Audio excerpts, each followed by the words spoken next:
Boa noite a todos.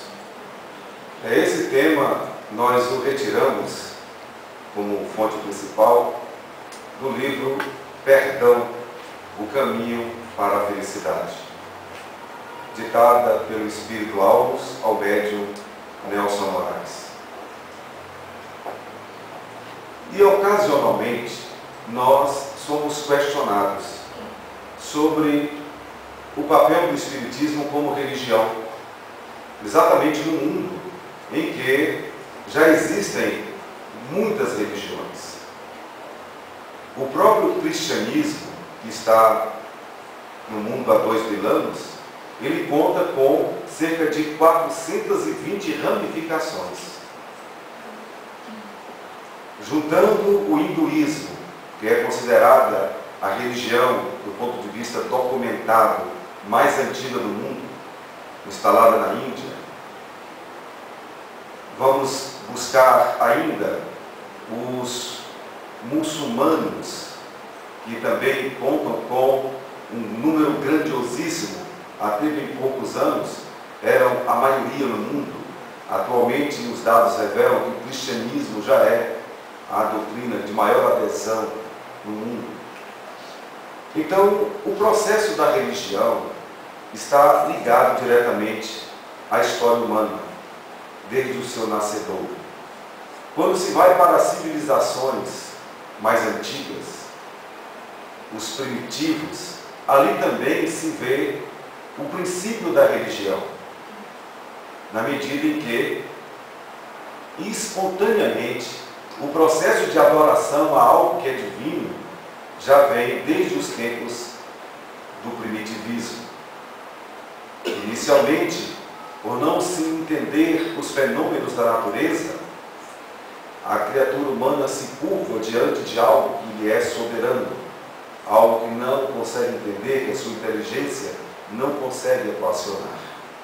Então, o impulso para crer em algo superior é instintivo, é natural. Faz parte mesmo da história humana.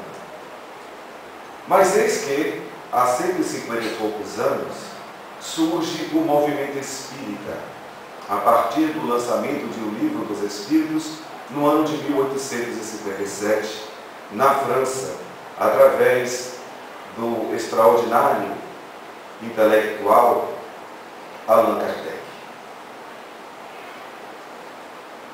E há bem pouco tempo havia um questionamento. O Espiritismo, ele é religião? Ele pode ser assim considerado? Porque não parece que ficou muito definido em O Livro dos Espíritos, o livro base da codificação, que o Espiritismo seria uma religião.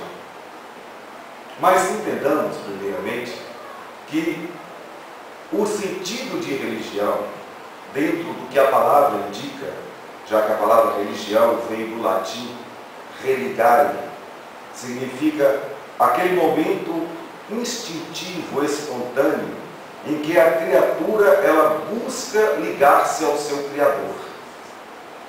Numa ideia de que se nós fomos criados por Deus e nós não temos uma plena consciência disso, é natural que estejamos instintivamente buscando essa religação com aquele que nos criou. É como se fosse alguém que nasceu, mas por uma razão ou por outra, a mãe, o pai, foram para algum lugar e ficamos ali. Vivemos alguns anos longe dos pais, até que de repente começamos a nos preocupar com a nossa origem. E começamos a nos perguntar, mas quem é meu pai? Quem é minha mãe? E aí começamos a fazer uma série de indagações e de buscas para nos religarmos àqueles que nos deu a vida. Nós todos passamos por esse processo de tentarmos entender qual é a nossa origem, quem é realmente o nosso Criador, quem é o nosso Pai, de onde viemos, como foi que Ele nos criou. De vez em quando nós ouvimos reportagens em que pessoas que foram, por uma razão ou por outra, abandonadas ou separadas dos seus pais, depois de adultas, apresentam uma necessidade extrema de voltarem às origens, mesmo que estejam bem constituídas, estejam bem situadas psicologicamente, socialmente, mas vem esta necessidade de saber, mas quem foi que deu a luz? Quem é minha mãe? Quem é o meu pai? Isso é muito comum e é natural em todas as criaturas humanas em relação a Deus. Todos nós vivemos isso. Tanto é que Jesus, ele tentou tranquilizar-nos em relação a este anseio. Porque há cerca de 3.000, 4.000 anos, as civilizações não tinham uma ideia sobre a origem, como sendo todos nós filhos de um mesmo pai, ou que tivéssemos a mesma origem. Esse período é chamado, teologicamente, de o período do paganismo, onde a criatura humana, ela sabe que tem um ser superior, ela reconhece nos fenômenos da natureza que quem constitui a natureza é algo muito superior ao que nós somos. É um reconhecimento inevitável de que existe uma força superior comandando a natureza, mas, ao mesmo tempo, não se sabe que força é essa. Esse período de incertezas sobre a origem da humanidade é chamado, como eu disse, paganismo. Mas a partir de Moisés, um judeu que teve uma das maiores tarefas aqui na Terra, chamada filosoficamente de a primeira grande revelação para a humanidade, ele nos revelou que Deus é um só, que a origem nossa é a mesma. Não existem vários deuses, que os fenômenos da natureza, por mais diversificados e extraordinários, eles não são deuses separadamente, são todos originados do mesmo Criador. Então, criatura e a natureza à sua volta têm a mesma origem. Foi a partir daí que surgiu o movimento chamado monoteísmo, a crença em um único Deus. Esse foi o grandioso trabalho de Moisés, considerado um dos maiores profetas da humanidade por ter conseguido fazer essa transição de paganismo, de incertezas sobre a origem, para uma certeza absoluta de que Deus é um só. Jesus, vindo na mesma linhagem, apoiado na iniciativa de Moisés, entre os judeus que já eram monoteístas, veio nos dizer que Deus é realmente a origem de tudo. E disse mais, e é Ele também o nosso destino. Dele nós viemos e para Ele retornaremos. E nos faz uma revelação extraordinária também, de que Deus é Pai. Porque até Jesus, esse Deus apresentado por Moisés, ainda era um Deus temeroso. Era um Deus que não sabíamos exatamente a sua índole. Nós não conhecíamos os seus atributos. E por não termos condições intelectuais, maturidade para o entendimento, a humanidade, até Jesus, entendia sim que Deus era um só, porém, era um Deus que devíamos temer, porque Ele tem um poder tão grande sobre a vida, que a qualquer momento Ele pode nos aniquilar. Várias teorias foram apresentadas sobre o nosso destino, e aí os estudos sobre esse Deus surgiram, e todos os estudos receberam um nome, teologia. Já aí uma palavra grega, associada à palavra egípcia, e elas dizem o estudo sobre Deus. E a partir de Moisés, foram incontáveis os estudos a respeito de Deus. E a religião começou a surgir a partir justamente das indagações naturais, mas agora de indagações sobrenaturais, a respeito da grandiosidade, da transcendentalidade desse ser que nos criou e que gerou a vida. E foi assim que as várias religiões surgiram em vários lugares diferentes, com pensadores diversos, cada um tentando dar a sua explicação sobre este Deus. Mas a explicação revelação que está aí em vigor para todos os cristãos é exatamente a de Jesus, a de que Deus é Pai. E que assim devemos encarar, devemos conceber. Tentando explicar essa paternidade divina, para retirar aquela ideia de que Deus era tão poderoso que deveríamos temê-lo. Até hoje as religiões tradicionais falam que devemos temer a Deus, evitar os erros, o pecado, para que Deus não venha nos castigar. Era uma compreensão natural, mas que foi revista, reciclada, quando Jesus nos diz: se vós, que sois homens maus, sabeis dar coisas boas aos vossos filhos, muito mais Deus saberá fazê-lo, Ele que é todo bondade. Então, uma das tarefas de Jesus como teólogo foi nos mostrar isso.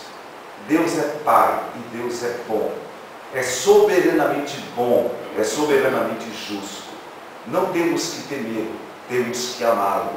Daí Jesus sintetiza tudo com aquela frase célebre, recomendando a toda a humanidade: amai a Deus acima de todas as coisas e ao próximo como a si mesmo. O Espiritismo, que fez a releitura de todas as ideias deixadas por Jesus, através do Livro dos Espíritos e as demais obras da codificação, vem reforçar-nos esta ideia de que realmente Deus é Pai. Que todos nós somos irmãos e pertencemos exatamente à mesma família. E que devemos nos reconhecer como tal, apesar de sermos diferentes uns dos outros. Porque Deus, quando nos criou, Ele teve a grandiosidade de não fazer réplicas. Ele nunca criou um ser igual ao outro. Temos as mesmas condições de igualdade, de direitos, temos a mesma inteligência, somos todos filhos da mesma luz e ao mesmo tempo somos diferentes. Aí está uma das facetas da compreensão teológica mais transcendental que o Espiritismo tenta nos mostrar. Somos irmãos, mas é como dizem as pessoas popularmente, mas somos como os dedos das mãos. São todos irmãos, estão ligados ao mesmo pendão, porém todos são diferentes e exercendo funções diferentes. Atualmente, esse estudo teológico, ele recebe o nome de alteridade, que é uma capacitação que estamos constituindo para entendermos que ao mesmo tempo em que somos iguais perante a Deus, somos totalmente diferentes perante uns aos outros. E o grande desafio atual passa a ser este. O Espiritismo perante as demais religiões, ele fica bem em qualquer situação. Se nós colocarmos o Espiritismo como ciência, ele poderá receber todas as denominações que classificam uma verdadeira ciência. Já que os estudos feitos por Allan Kardec das faculdades mediúnicas deram-nos a certeza de que este fator existe no ser humano, faz parte do seu sistema nervoso, faz parte do organismo psíquico, que é uma abertura para a percepção de tudo aquilo que está fora do que chamamos de mundo físico ou mundo material. Mas é um mundo que existe, é um mundo que é não só real, como é também um mundo causal, de onde tudo provém, sendo então a matéria apenas um apêndice, uma expansão, uma condensação de tudo aquilo que está no mundo espiritual, que é o mundo real, é a base, é a matriz. E a mediunidade nos permite perceber, enquanto encarnados, esta nossa realidade. Com as experiências feitas por Allan Kardec, jamais repetidas, portanto, de uma atualidade impressionante, vários observadores, vários cientistas lidam constantemente com o tema mediunidade, faculdade paranormal, metapsiquismo, psicobiofísica, transcomunicação. São termos que revelam as tentativas de vários ramos das ciências oficiais de encontrarem uma resposta exata sobre essa percepção humana. Mas ninguém conseguiu ir tão longe e aprofundar de maneira tão contundente, tão objetiva, na assertiva de que essa faculdade existe, senão ele próprio, Allan Kardec. E o Allan Kardec referido dizia que ele, como cientista, estava oferecendo talvez a maior contribuição para todas as religiões, por uma questão muito simples. A teologia, portanto, a religião de um modo geral, essa tentativa de se entender Deus e o destino humano, a alma humana que poderá sobreviver à morte do corpo físico, todos unanimemente trabalham em cima do mesmo ponto: a imortalidade. O espírito não só existe, como ele é imortal. E as várias religiões apresentam suas teses, suas teorias a respeito do destino da alma, mas dentro dessa certeza de que a alma existe. Allan Kardec, como cientista, e a ciência espírita fazem exatamente isso. Nos dão a certeza de que a alma existe. Aí está o Espiritismo ciência, que essa é a função da ciência: experimentar, comprovar. E o Espiritismo fez muito bem isso.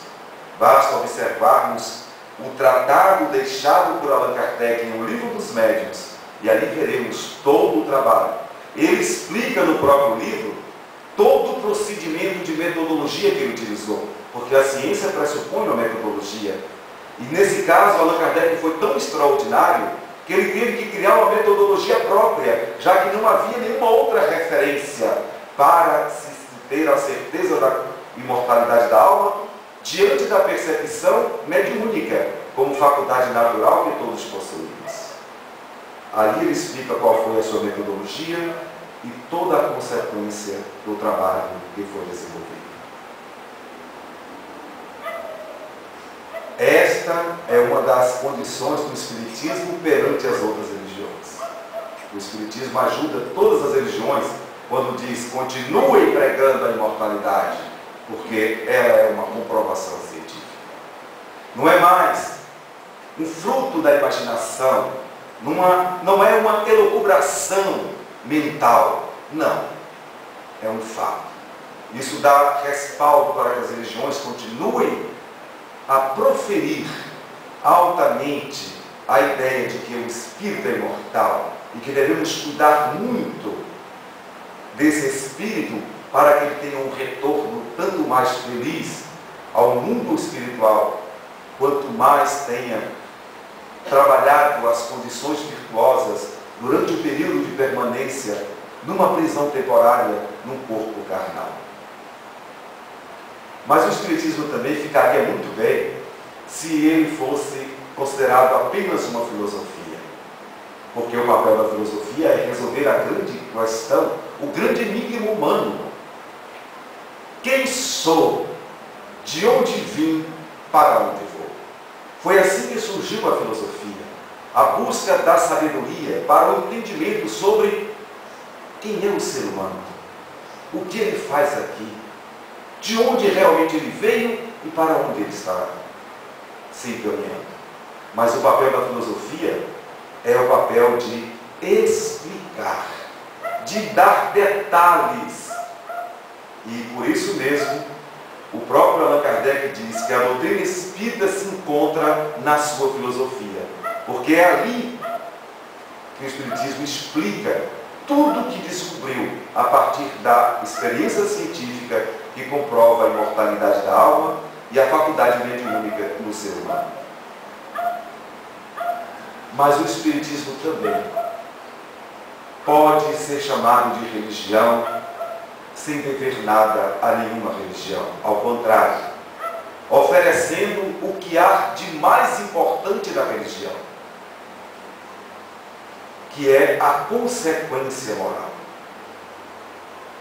Porque o princípio ético da religião é fundamentalmente este: tornar a criatura melhor, tornar o ser humano melhor, é prepará-lo para a grande viagem de volta ao mundo espiritual. E aí, quem estuda a filosofia espírita, que tem essa base científica sólida, inevitavelmente vai se tornar uma pessoa melhor. E é aí que aparece a religião espírita como consequência do estudo. E hoje fica um desafio para o movimento espírita constituído. O movimento espírita ele tem o papel de tornar público, de dar acesso aos conhecimentos da filosofia espírita. Mas os estudos estão sendo colocados à disposição nas casas espíritas no mundo inteiro. Palestras, seminários, semanas espíritas, cursos diversos, workshops, livros aos montes, todo esse material disponibilizado para acessar a criatura humana neste grandioso cabedal de informação que é a doutrina espírita. E agora estamos diante desse momento. Nós não estamos mais preocupados com o espiritismo perante as demais religiões, porque não há preocupação nenhuma em relação a isso. O espiritismo está servindo a todas as religiões. Tanto é que se diz que as ideias espíritas são o destino de todas as religiões. Todos que indagam Deus, a criatura, a sua origem, mais cedo ou mais tarde vão chegar a essas conclusões que o Espiritismo já chegou. Com a ajuda, naturalmente, dos espíritos superiores, que, liderados por Jesus, nos dão esta grandiosa contribuição de entendimento para acelerar o progresso da humanidade, que vive um momento de transição muito importante, em que é urgente que todos conheçam o quanto antes todas as ideias propaladas como sendo aquelas que vão nos levar à paz interior, às conquistas pessoais que todos buscamos. Então, o Espiritismo, ele é o caminho natural de todas as religiões. E é também a consequência de todos que estudam com seriedade a doutrina espírita. Porém, o desafio prático do movimento espírita passa a ser esse: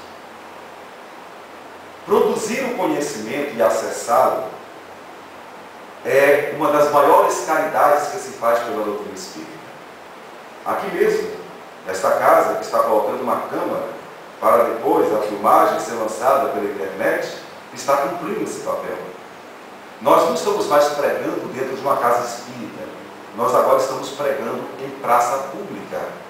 O que se diz na casa espírita está dito para o mundo inteiro, a partir do recurso natural que se tem.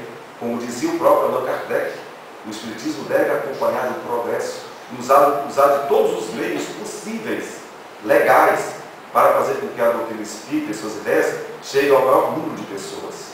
Agora nós estamos na rede internacional. Estamos não só em praça pública, estamos na praça do planeta. E essas ideias todas serão conhecidas de todo o mundo, de uma forma ou de outra. Porém, mais uma vez eu pergunto, o que vamos fazer com este conhecimento? Uma coisa é você conhecer bem as obras de Allan Kardec, que por sinal é uma grande desconhecida da maioria dos que se dizem espíritas. Mas uma vez de posse desses conhecimentos, e aí? O que é que vai acontecer? Esse é que é o momento de indagação. Eu sou espírita porque eu estudei as obras espíritas. Podemos afirmar isso? Sem dúvida. O estudante do espiritismo é um espírita, é um estudioso do espírito, porque essa é a função da ciência espírita, estudar o espírito. Mas diante de tudo que se aprende, e aí? O que é que nós vamos fazer com este conhecimento? A cada um, Jesus já dizia, será dado segundo as suas obras. E constantemente os espíritos orientadores, nas várias sessões mediúnicas, dizem isto. Cada um vai responder pelos seus atos. Porque nós somos individualidades independentes. Todos nós teremos o conhecimento, mas cada um terá a autorresponsabilidade de colocar em prática ou não aquilo que aprendeu. Então o papel do movimento espírita está sendo muito bem cumprido, dentro dos limites das nossas possibilidades, que é divulgar o espiritismo pelos meios e modos compatíveis com a legalidade, com a própria ética espírita. Agora, o que fazer com o conhecimento é responsabilidade de cada um. E é aí que poderá aparecer o grande efeito da religião, que é a consequência moral, a modificação íntima do indivíduo que agora esclarecido está de posse de um material que o ajudará a se conduzir de uma maneira mais grandiosa, de uma maneira mais dignificante. E é exatamente aí que aparece o princípio maior de uma religião, que é transformar o homem para melhor. Daí Allan Kardec ter dito que o verdadeiro espírita seria aquele que se esforça para combater as suas imperfeições com todas as forças de sua alma e luta ao mesmo tempo para se tornar uma pessoa cheia de virtudes. E quando falamos em virtudes, nós nos lembramos do capítulo 7 de O Evangelho segundo o Espiritismo, naquela parte de instruções dos Espíritos, em que ali tem uma mensagem titulada O Orgulho e a Humildade, onde se faz uma grandiosa síntese para mostrar ao ser humano que o grande mal que todos nós possuímos, que causa todos os males e misérias e todas as angústias da alma, provém de um único ponto: o orgulho. E a única força capaz de neutralizar o orgulho e dar à criatura humana paz de espírito e todas as virtudes é exatamente a humildade. Até mesmo no ato de ser caridoso, nós poderemos estar sendo orgulhosos. Podemos fazer a caridade por ostentação. Jesus já nos alertava sobre isso. As pessoas que querem ter aparências de pessoas boas, ele criticou duramente a hipocrisia da sua época, chamando os religiosos do seu tempo, que se vestiam de forma muito bem trajada, eram limpos e gostavam de usar roupas brancas, para tentarem passar a ideia de que eram pessoas puras. Jesus não pensou duas vezes em dizer-lhes o seguinte: não passam de sepulcros, caiados por fora e cheios de podridão por dentro. É assim que a religião espírita está perante as demais religiões, para dizer que todas devem continuar fazendo o seu papel, de entender em Deus, de nos ajudar a entender esta inteligência suprema e, sobretudo, de fazer com que elejamos o amor como forma de vida. Quem fizer isso, não importa se é espírita, se é católico, se é evangélico, se é budista, se é hinduísta, muçulmano ou se é ateu. Todo aquele que fizer a vontade do meu Pai que está no céu, este é meu irmão. Ou seja, a vontade de Deus é que nos amemos. E o Espiritismo, quando nos traz o Espírito de verdade, como sendo a promessa de Jesus que enviaria o Consolador para nos fazer lembrar todas as coisas que Ele havia dito e nos falar de coisas novas que o mundo não podia entender. Ele diz ali: Espíritas, amai-vos e instruí-vos, colocando o amor à frente e a instrução logo em seguida. Então devemos nos instruir, sim, mas lembrando que se toda instrução existir, toda a caridade praticada, e se o amor não estiver ao lado, de nada isso servirá, como já havia concluído o apóstolo Paulo. Então o Espiritismo perante as demais religiões está bem situado, dando força e apoio. E agora o IBGE tenta nos mostrar em suas pesquisas, em várias outras pesquisas localizadas, que os espíritas em várias instituições existentes no nosso país são aqueles que mais se dedicam às obras de caridade. Essa constatação não deve servir para nos envaidecer, mas para nos lembrar da nossa responsabilidade, de não apenas pregarmos toda essa grandiosidade de filosofia que está impressa nas obras espíritas, mas de demonstrarmos que, além de estudar, nós estamos preocupados em tentar colocar em prática aquilo que aprendemos. E é lógico, da maneira mais simples possível, com todas as virtudes reunidas e especialmente com muita humildade. E sem dúvida alguma, nas enquetes que nós fazemos em nossos grupos de estudos, todos nós reconhecemos que esta é uma virtude que nos falta. Então, em termos individuais, essa é a meta religiosa que o Espiritismo propõe para todos nós e para toda a humanidade, de tentarmos eleger a humildade como a única riqueza que poderemos carregar conosco por toda parte. Enquanto houver orgulho, teremos que lidar com sofrimentos. Quando a humildade se instalar, viveremos a plenitude.